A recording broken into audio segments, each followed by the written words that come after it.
The injury news gets better and better for Derby County as players are fully returning, players are getting back to full fitness, and many different things are occurring. Now, it's going to be very, very interesting to see how things do develop over the course of the next few weeks. But with the return of Owen Beck heading into the international break, we're going to have to wait and see how this does progress. Now, it's been a huge start to the campaign for John Eustace, a real good turnaround over the course of the last 4 games, but how is that going to continue? Now, we're going to get into all of the latest injury news in this video. If you have not done so already, make sure you hit that like button, hit that subscribe button, and turn on the notification bell. But let's get into it. I will be live from 2:15 to 3:35 watching free practice 1 on Lewis Everett F1. We'll also be live over on Twitch. We will then be live later on from 6:15 till the end of sprint qualifying, and then after that we will be live on the gaming channel and on twitch.tv for FC Champions, and we'll play all 15 games tonight.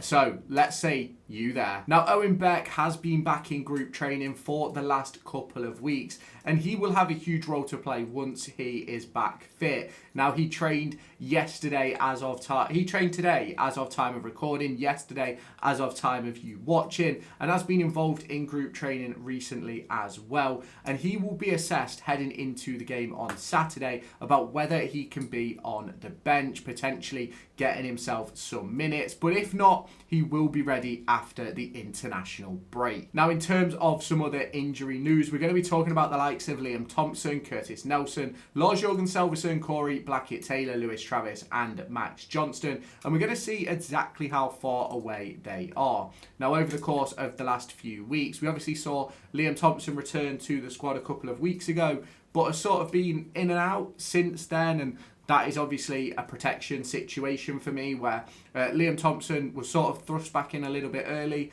in regards to Ebel Adams' suspension, but they're now sort of working around sort of where he is right now and sort of making sure that he is back up to full fitness before he's fully back within that starting 11. Now, he is back fit, he is available if he's needed, but ultimately they aren't forcing him back into the squad.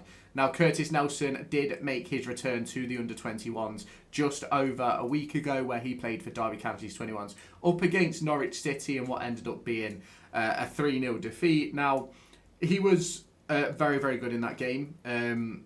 Well, was he good in that game? I don't really know. I'm talking shit. But he's one of those players who I don't actually think sort of has a future at Derby County. But we will sort of wait and see sort of how that develops, because for me, Curtis Nelson is a very, very good player. Whether he ends up being able to step up and compete with the likes of Sanderson, Bart, Clark, Langas, etc. over the course of the next few months, I'm not entirely sure. But as we sort of head into January, I think that's a situation where Curtis Nelson could potentially be moved on. Whether it be a loan spell or permanent, I'm not entirely sure, but it's something that I do anticipate to happen.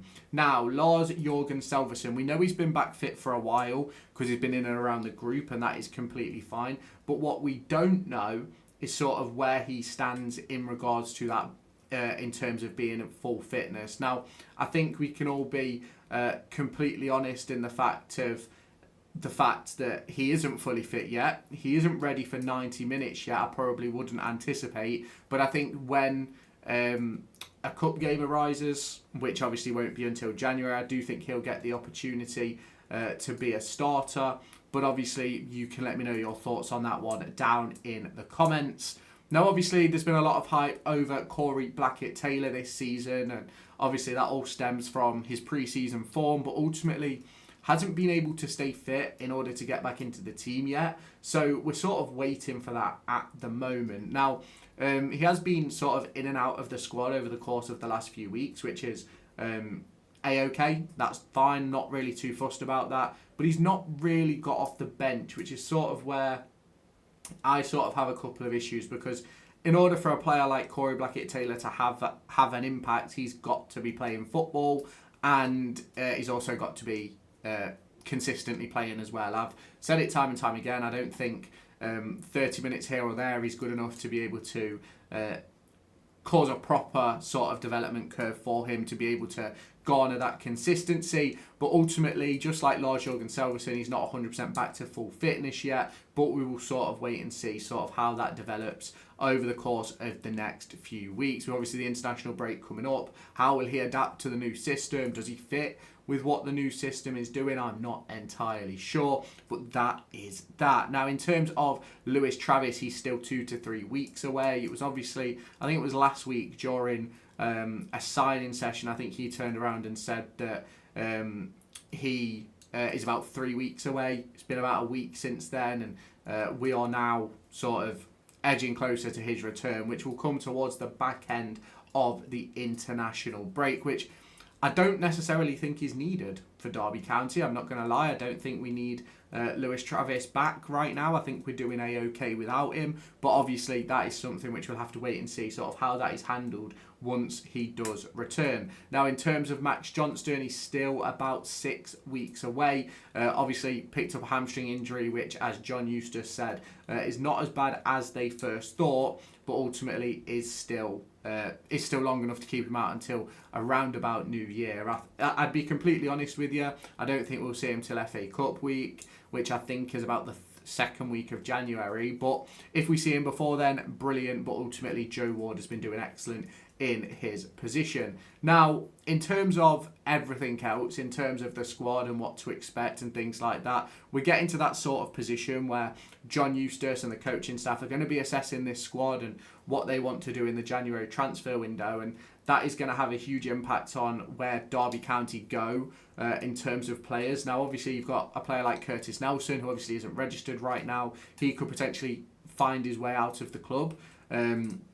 You've got players like Liam Thompson, not really played much this season, injury, all sorts of things. You've got Iba Wadhams, who's being reported with rumours away. And I think there's many different decisions that are going to have to be made over the course of the next month or so in order for where Derby County are going to go next. If Derby County want to do some business in January, they need to let players go due to the registration situation. And obviously, you don't want players sort of sat on the sidelines that are picking up a wage but not able to impact in any way because they're not registered. And we've had that before with Akechi Anya, and I don't think we want to see that again. I think the Curtis Nelson situation is one which is understandable, obviously with him being injured and stuff like that, and on his recovery from ACL, you sort of anticipated that situation.